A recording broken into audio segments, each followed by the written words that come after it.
একসময় বিএনপি আওয়ামী লীগকে আপদ বিপদ বলতো সিপিবি, এখন শুনছি নৌকা ধানের শীষ এক সাপের দুই বিষ, এটা জামাত বলছে। জামাতের সাথে আওয়ামী লীগের নানান বিষয়ে অনেক মিল আছে, তাদের সখ্যতা অনেক পুরনো।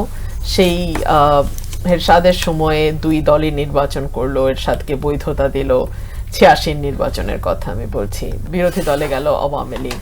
পরবর্তীতে আমরা দেখলাম দেশনেত্রী বেগম খালেদা জিয়া যখন সরকার গঠন করলেন 91-তে, 94 সাল থেকে মাঠে আওয়ামী লীগ এবং জামাত একসাথে তারা লড়াই সংগ্রাম আন্দোলন করেছে।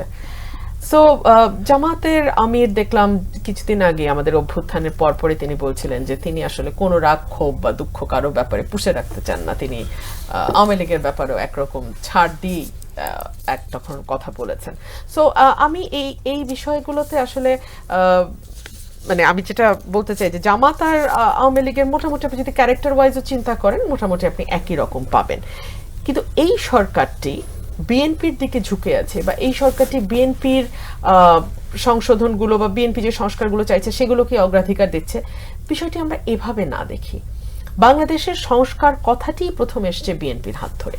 2016 সালে ভিশন 2030 দিলেন দেশনেত্রী বেগম খালেদা জিয়া। পরবর্তীতে আমাদের অ্যাক্টিং চেয়ারম্যান জনাব তারেক রহমানের হাত দিয়ে আসলো 27 দফা, এবং পরে বিএনপির সঙ্গে যারা আন্দোলন সংগ্রামে ছিল সকল দলের, এখন যারা মাঠে ক্রিয়াশীল সকল দলের সঙ্গে আলোচনায় বসে, এনসিপি তখনও জন্ম হয়নি, সকল দলের সঙ্গে আলোচনায় বসে 31 দফা দেওয়া হয়েছে।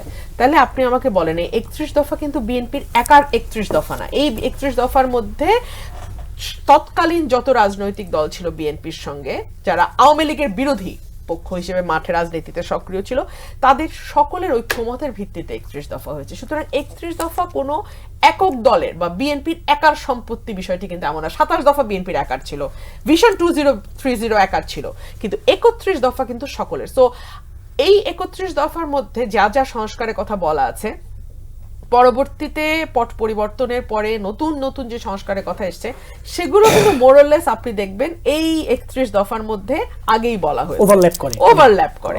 সো ম্যাক্সিমামটাই ওভারল্যাপ করে। আমি আজকে একটু দেখছিলাম, প্রথম আলোতে একটা প্রতিবেদন এসছে, সেখানে বিএনপির তরফ থেকে আমাদের স্ট্যান্ডিং কমিটির সদস্য জনাব সালাউদ্দিন আহমেদ পরিষ্কার করে বলে দিচ্ছেন যে কোন কোন কয়টা প্রস্তাবের কয়টার মধ্যে তা বিএনপি একমত হয়েছে। আমি আপনাকে একটু বলি, দুদকের সংস্কার নিয়ে 47টা প্রস্তাব এসছে, তার মধ্যে 46টাতেই বিএনপি একমত প্রকাশ করেছে।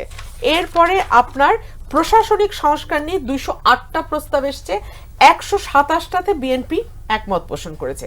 বিচার বিভাগ 89টা এসছে, এর মধ্যে 68টাতে বিএনপি একমত পোষণ করেছে। নির্বাচন বিষয়ে 243টা এসছে, 140টাতে বিএনপি একমত পোষণ করেছে। আপনি আমাকে বলেন, যখন একটা মানে ঐক্যমতে পৌঁছানোর জন্য মিটিং হয় বা সভা হয়, তখন কি সকলে 100% একমত হবে বলে সেই সভায় যোগ দেয়?